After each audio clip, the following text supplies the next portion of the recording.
All right, everyone, we'll get started in just a minute here. We'll wait for a few more to jump on.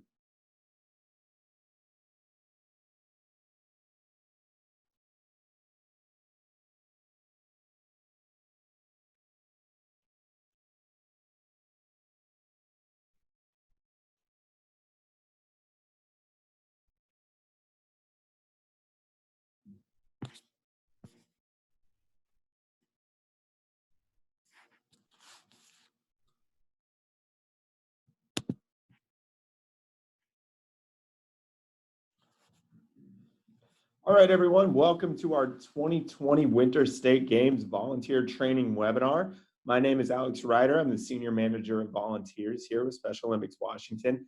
Today, we don't want to take up too much of your time. We just want to go through some of the key aspects for the games, a few things to note, and just a little more general information for you as we approach the games. So let's dive right into it here. So first things first, I know we've sent out a few communications about this, but unfortunately, due to lack of snow in the Wenatchee and Leavenworth area and a lack of alternative venues, this year's cross-country skiing event has been canceled. If you did sign up for one of these shifts, we would love to have you join us as a volunteer at one of our other competitions. We'll go through some of our biggest needs later, but if you'd like to change your role, you can either log back into your account, so that's at that 2020 wintergames.my-trs.com site, or you can email me at aryder@sowa.org and we'll get you set up. All right, so just going over the schedule of events real quick, just so everyone can kind of wrap your head around it. The biggest thing, and obviously you can disregard the Leavenworth area here, but we start off with ski and snowboarding. So if you're volunteering up there on Friday, about 11 o'clock will be your check-in time. We do our preliminary rounds from about 1 to 3. And then the biggest thing that we have is opening ceremony. For those of you, I know a lot of you are volunteering at opening ceremony. It's going to be a fun time. That's going to last itself, the ceremony itself, from about 7 to 8:30. Then the weekend begins. So as you can see, we have competitions all throughout the area. A lot of fun stuff going on. Our first basketball game will tip off at 9 a.m. Skiing, snowboarding kicks off at 9:30 a.m. Speed skating at 8:30 and cheerleading at 10. And just remember to follow your check-in time that you signed up for. Everything's going to be a little bit different. For example, basketball is 8 a.m. to start. Giant slalom up on the ridge, you're much earlier than 9:30, but that's when competition actually begins. Then also continued on the 29th for those of you who are joining us at our Saturday night festivities. So Olympic Town runs from 4 to 7, as well as our healthy athletes from 5 to 9, our dinner from 5 to 7, dance from 7:30 to 9:30. And finally, we finish it off on Sunday. So a little shorter day of both basketball and ski and snowboarding. So basketball should wrap up by 4 at the latest, and then ski and snowboarding wraps up at about 1 o'clock. A few things of just interacting with our athletes. I know a lot of you have probably been through this before, so if this is repeat news, I apologize.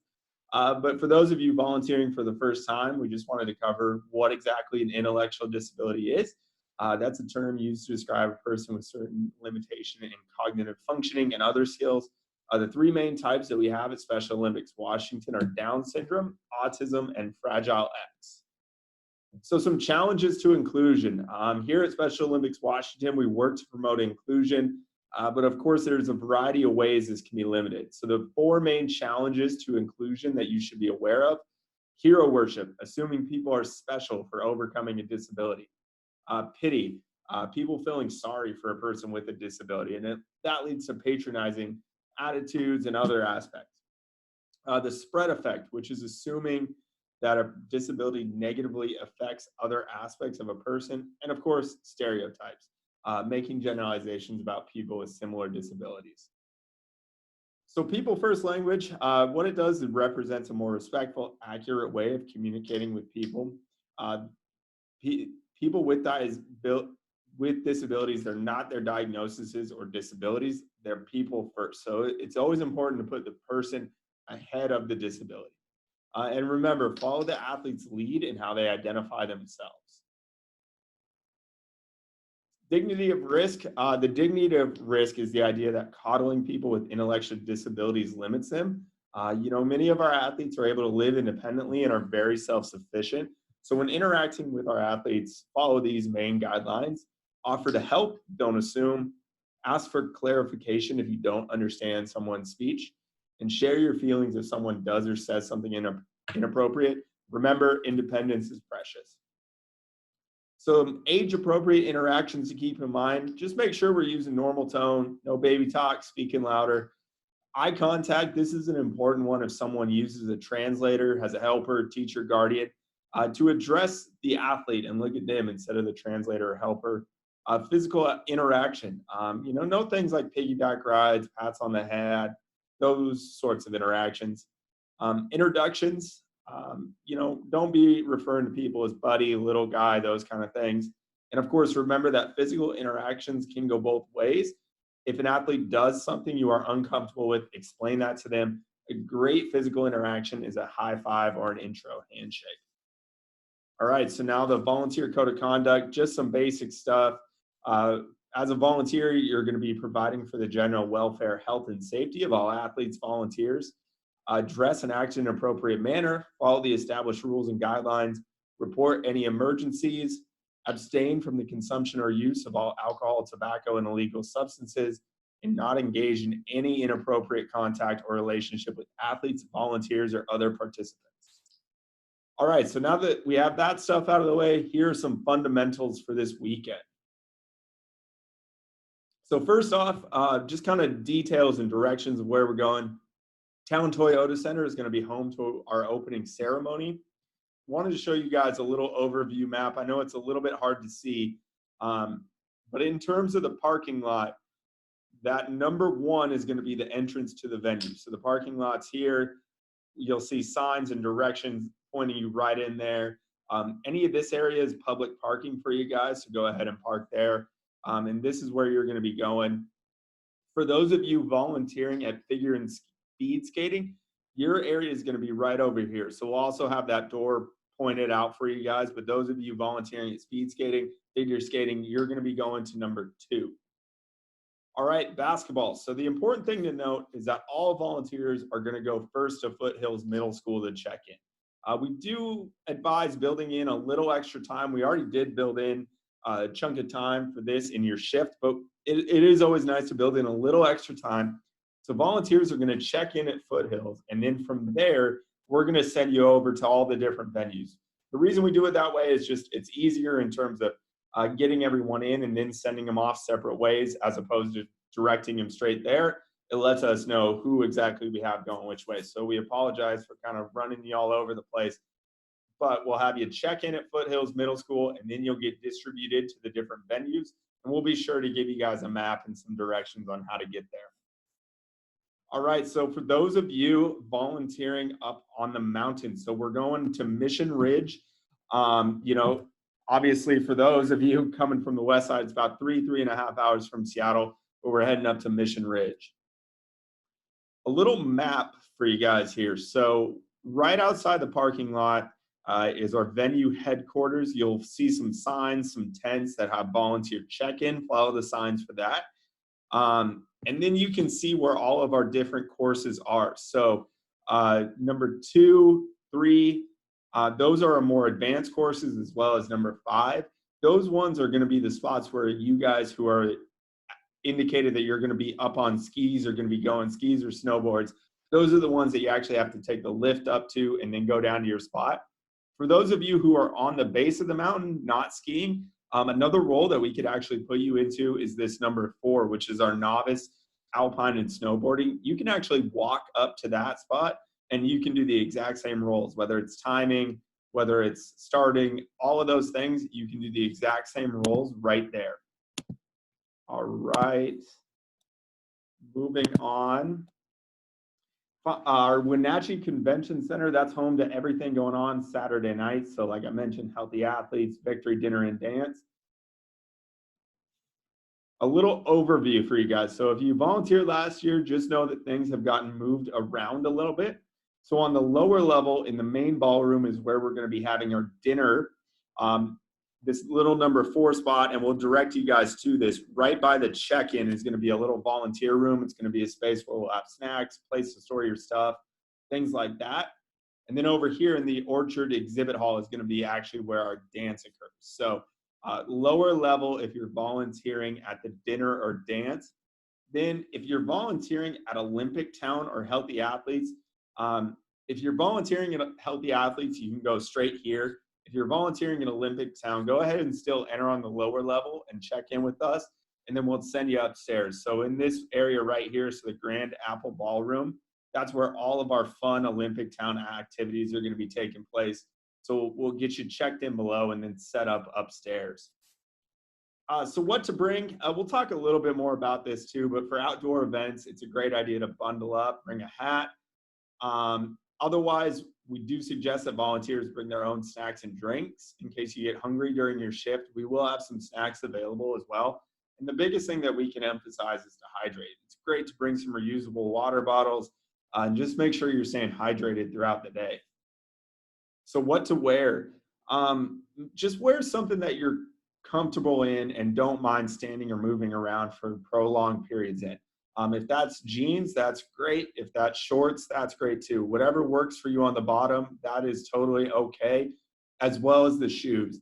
Wear your new volunteer shirt. You're going to be getting some volunteer shirts when you check in at your venues. And again, we can't emphasize this enough that if you're volunteering outdoors, bundle up. For those of you going up on the mountain, we just wanted to go over the rental prices with you on the mountain.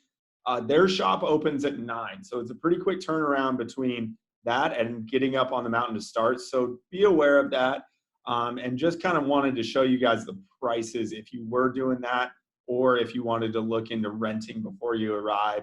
So snowboarding wise, the whole package is $50 for the day.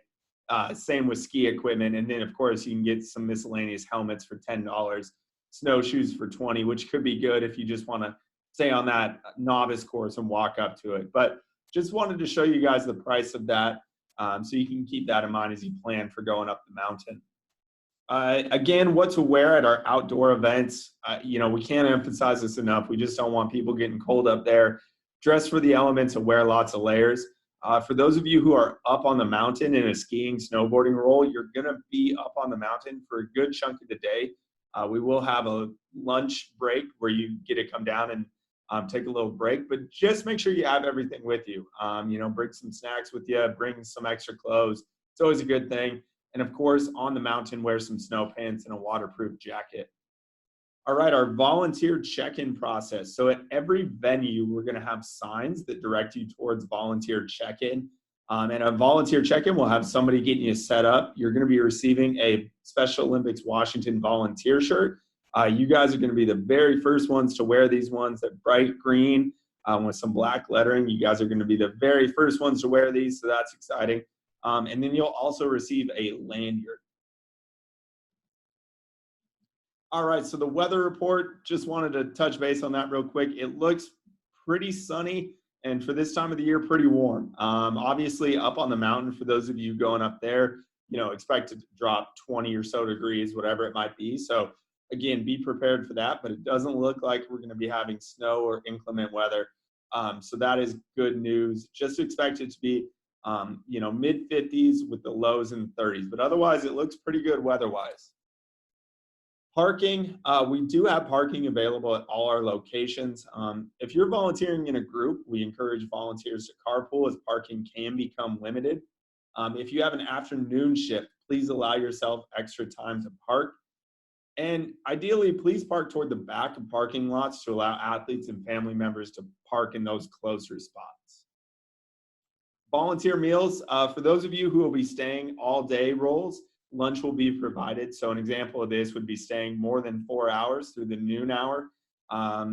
You guys are all going to be getting lunches. We'll have them at your venue. At certain venues, we'll have food trucks and concession stands around, and water will be available for volunteers at all events, as well as snacks. So we'll make sure we have some stuff for you guys, and especially those of you staying all day, you'll get a meal as well. Some other things to note. For those of you volunteering in an on-mountain role, your lift tickets will be provided via Mission Ridge. So once you check in, you'll also sign a little waiver just for Mission Ridge itself, and then we'll get you your lift ticket. We do ask just be flexible with your shift. We might have to move you to an area of greatest need if we're a little short on a certain volunteer role. We'll ask you to move into that. Volunteer certification forms. If you have your own certification form of hours, go ahead and bring that with you. Any of our volunteer check-in people can sign that for you on site. You can also email me after the fact. I'll have my email at the end here. And I'm also happy to, sign. We have our own forms. We're happy to do that for you on site as well. Finally, the last thing we wanted to talk about is fans in the stands. For those of you, if you're not actively in a volunteer role, one thing we really ask is for fans in the stands, which is simply just cheering on the athletes and having fun. So there might be a time where you're not currently scorekeeping or actively involved in that. We ask that you cheer on the athletes, be as loud as you can, and just bring the excitement to the games. So some Winter Games volunteer roles. Just wanted to give you guys a quick run through of a little bit more information about our roles and what you can expect. One thing to note is that you will actually receive a specific volunteer training once you arrive. So we'll send you to a specific person who's going to give you a little more detail on what your day looks like and kind of exactly how to go through it. But we just wanted to give you guys a quick run through. So registration and hospitality, this is also that volunteer check-in role. You're going to be assisting with the volunteer check-in and just help answering basic questions from friends and family. Where are the restrooms? What time is the next game? And, for those of you, we'll have that information available. It's just helping to communicate that to fans, friends, family members. Setup and teardown. At each of our venues, we have some setup and teardown volunteers. This is really just to help with the arrangement of facilities during setup and then help put any equipment away in the takedown process. Lunch distribution. We have some of you guys helping by serving the lunches to our athletes. You do not need to have a food handler's permit. This is a typo on here. You do not need to have a food handler's permit. And then awards. So we have some of you guys helping with awards. So that's helping us stage and conduct the flow of awards. So that's a very fun role. We have a lot of excitement going on with that. And really, we just need the help of making sure we have the right awards placed out and going through the right flow of getting athletes awarded. All right, so if we're going up to ski and snowboard, I wanted to run you guys through some on-mountain volunteer roles. So these are going to be, if you signed up in a skiing or snowboarding volunteer roles, you're going to be broken up into some of these categories. And starting off, this chief of course, they're going to be your point person throughout the day. So we've got a great group of chief of courses. They're going to be the ones managing the athlete checklist and course, as well as communicating with the command center. They're going to be the ones who run you through the day of what your role looks like and where you're going to be. Some roles that you could be doing would be a course greeter. This is going to be at the top of each run. You're going to be greeting and organizing athletes for the course start. Your starters, you're going to confirm the athlete numbers to timers via radio, confirming that the course is clear with the safety monitor, and then calling for the start of the race. We have some safety monitors. You guys are the ones who would love to be on skis or snowboards the whole day. So you guys are kind of going up and down. You're going to be alerting the starter of any fallen skiers, confirming that the course is clear for the next participant. And then as the day goes, you're going to be helping groom the course a little bit. So we'll have you do a few runs, kind of just going back and forth, just making sure everything's groomed up. There's no rivets anywhere, those kind of things.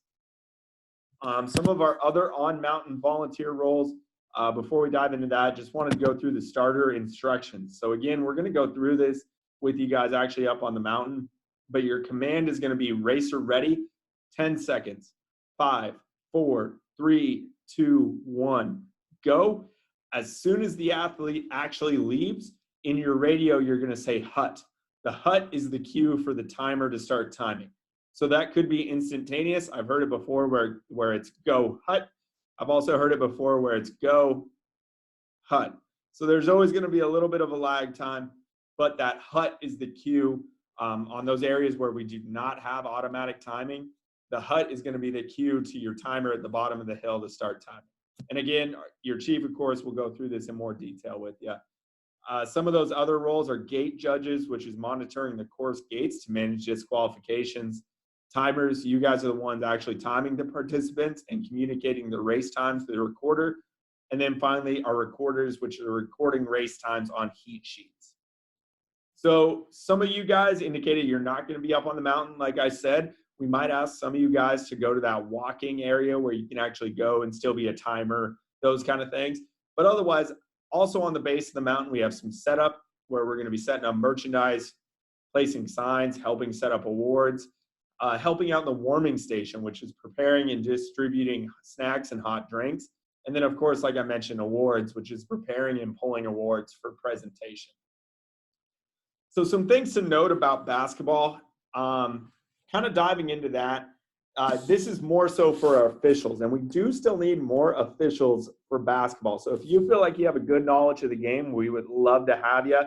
Essentially, just a few brief differences is the two-step rule. So a player may take 2 steps beyond what is permitted in the national rules. That being said, if a player scores, is deemed to have traveled, that is a violation where it should be called. Double dribble, it's a violation for double dribble in Special Olympics basketball. Just kind of wanted to run you guys briefly through that and some just game management emphasis points. This is for all of you guys at basketball. We want to make sure our games run accurately and on time, making sure that the scorekeeper records accurately. If we have enough of you scorekeepers, ideally we would like to have 2 per court, 1 head scorekeeper and 1 backup scorekeeper. That way we're able to accurately track the game as we go, making sure we stay attentive to the flip chart. And then for the scorekeepers, immediately submitting the score sheet after the game. At each of your different gyms, there is going to be a court captain. You'll be able to indicate these individuals. They're going to have some bright vests on, so you'll know who they are, and they're going to help be your point person through the day at your specific gym. Again, these are more so things for referees. We really want to make sure we slow the game down and be in control of the game. Set the tone of the game, blow the whistle hard. Make sure we don't let it get too far out of control. We just really want to make sure we have some nice contested games. Make sure we're calling fouls. Make sure we're accurately tracking fouls for you scorekeepers. Just important things to note. Again, some few more scorekeeper and timer things to note. We're going to have a flip chart assigned to each table. Most of our gyms will have scorekeepers where you actually type into the ones on the actual gym itself. So we'll have some of those for you guys. Your assignment's to keep the score of the game in front of you. Clock operator, a clock and a stopwatch and whistle will be assigned to each table. The clock runs at all times except for timeouts. That's an important thing to note. At the conclusion, the last minute of the game, that's the only time where the clock actually stops for dead balls. Otherwise, we keep it running.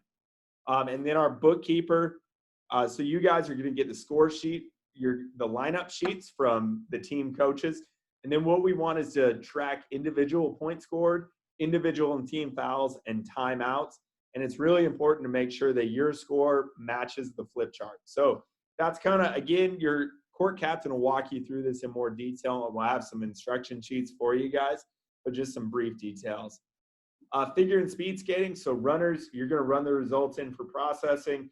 Athlete organizers are going to help stage and prepare athletes in between competitions. On-ice escorts are escorting the athletes to their position on the ice. Speed skating timers, timing and recording the heat results. And speed skating starter, calling for the start of the races.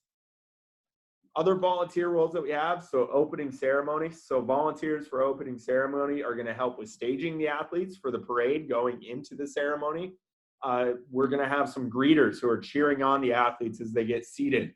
And then we encourage all of you guys who volunteered for the opening ceremony to transition into a fans in the stands role during the ceremony itself. We want the Town Toyota Center to be loud, rocking, so bring the energy. Victory dinner and dance. You guys are helping with the setup and organization of the dinner and dance. So this might mean helping serve some meals at the dinner. It might help making sure everyone's having a great time at the dance, just kind of doing whatever's necessary to make sure it's a great night. Olympic Town, this is a lot of fun. It's helping set up and run booths like karaoke, bingo, just other fun games that we have around. And we'll walk you through, you guys, that looks like as well. Healthy Athletes Setup. This one is on Friday, February 28th from 1 to 4 p.m. Big one you guys are going to be doing is you're moving a lot of stuff around. So assisting with moving furniture in classrooms, assisting with unloading supplies and equipment from our trucks, and assisting in putting up directional signs. So some biggest needs that we still have remaining. So we can still use some more basketball scorekeepers in that all-day role on both Saturday and Sunday. And we could also use some more people specifically up on the mountain volunteer role. So if you feel like you're good at skiing and snowboard, you don't have to be an expert, but you get a free lift ticket for the day. Again, that's kind of that full day role from 8 to 3:30 on Saturday the 29th, and then from 8 a.m. to 2 p.m. on the 1st. If you know anyone who'd like to volunteer in any of these positions, you can either contact me or have them contact me at arider@sowa.org or visit 2020wintergames.my-trs.com. I would also encourage everyone to go online to their 2020wintergames.my-trs.com. You'll be able to see your shifts on there, and just check that, as some of your shift times might have moved slightly as our competition schedules got created. I will also be sending out everyone's shifts later this week, probably Thursday, so you'll be seeing it that way as well. But it's good to have an idea that some shifts might have gotten moved around slightly. Really, the only difference is maybe 30 minutes later. We didn't move anybody up without communicating, but we just want to make sure your time's valuable, so every 30 minutes counts. We want to thank you guys for volunteering. Like I mentioned, be sure to have your friends and family register today. We still have a lot of opportunities where we could use some help by heading over to our website. You can also have them register on site. So if you find out your family member has a free day, bring them with you. We'd love to have the help. For confirmation of volunteer hours, please email me at arider@sowa.org. We'll also have those forms on site. For any general volunteer questions, things in the future about your experience, email volunteers@sowa.org. And then, of course, if you're in need of any immediate assistance, please contact Alex Ryder, myself, at arider@sowa.org, and I will get back to you as soon as I can. The one thing to note is if you do end up having to cancel your shift, you can go ahead and email me. That would be great. Just know that my out of office will be on, so take that as a confirmation that I've received that. Again, we really want to thank you guys. If anybody on the phone or online has any questions, I'm going to open it up for that now. So you can unmute yourself if you have any questions. Otherwise, we'll see you all in Wenatchee.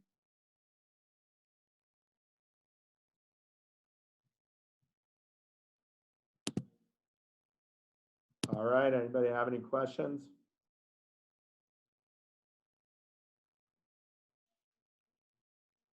All right, well, thanks let's see, one question. All right, perfect. Well, thank you, everybody. We will see you in Wenatchee, and looking forward to it. Thanks.